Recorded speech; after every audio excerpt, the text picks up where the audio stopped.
Thanks so much, Francis. Well, switching gears now to Puerto Rico, or to Trinidad and Tobago, I should say. Prime Minister Dr. Keith Rowley says constitutional changes are coming to revamp the public service. He says he believes the country's investment opportunities are being hampered too much. Prime Minister Rowley says parts of the Constitution are no longer appropriate for Trinidad and Tobago in the year 2022 as it hinders trade and investment.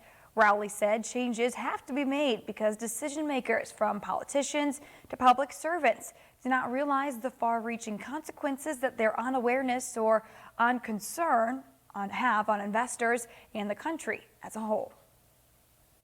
And we require some significant changes in the public service of the 21st century. But if I mention that, the response I'm most likely to get is that I'm threatening the Constitution because the Constitution says how the public service should be managed.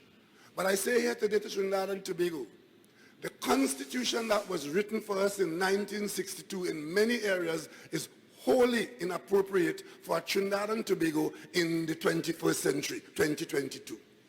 If I tell you now that it is my view that permanent secretaries should not only come from those who come up and float up to the top in the public service, but should also come from managers in the private sector who are hired into the public service to bring management skills to the public service. If I tell you that is my view, wait and hear what I'm being accused of. And as long as we do not make these far-reaching changes, we will always have complaints of how we have underperformed and how unnecessary the difficulties have been. And now the Prime Minister's comments came at the opening ceremony of the $60 million Nutrimix Group Next Generation Hatchery, and after hearing of the difficulties the companies faced in order to have that project completed.